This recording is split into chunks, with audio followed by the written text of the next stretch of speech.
Mga kapuso, humanda ng kulayan ang mga drawing na bakasyon sa 4 na long weekends na naghihintay ngayong taon. Nakatutok si Ivan Mayrina.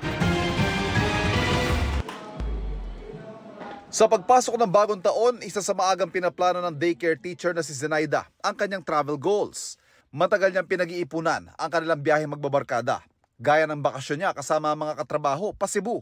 Para masulit, itinataon nila ito sa long weekend. Para lang po ma-stress free kami o magkaroon ng bonding ng mga kasamahan ko. Ngayong 2024, may 4 na long weekend na naghihintay. Una riyan, ang Holy Week na March 28 hanggang 31. Sunod naman yan ang National Heroes Day weekend na August 24 hanggang 26. Undas weekend na November 1 hanggang 3. At ang New Year weekend na December 28 hanggang 31. Okay sa Employers Confederation of the Philippines o ECOP ang mga long holiday, basta't nakakalendaryo at naipaplano. Huwag lang daw sana yung mga holiday na gulatan. Kapag nagkakaroon ng mga holidays all of a sudden, it's very hard to plan. Lalo na sa mga exporters, gano'n, magugulat ka. May mga schedules ka, nasisira yung schedules mo. Napapamangan. So marami rin tao yung no-work mo pay, napipirisyo.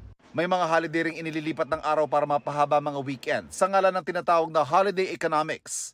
Ang katwiran, mas mahabang bakasyon, mas mahabang gastusan at mas buhay ang ekonomiya. Pero may agam-agam dyan na ekonomistang si Emmanuel Leyco. Ang holiday economics daw kasi, pabor sa ilang sektor na ekonomiya tulad ng transportasyon, turismo, pero pabigat naman sa iba.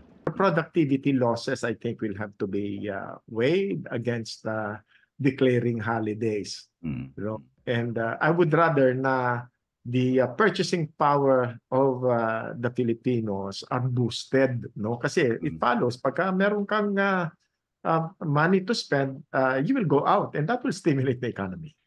Para sa GMA Integrated News, Ivan Mayrina, nakatutok, 24 oras.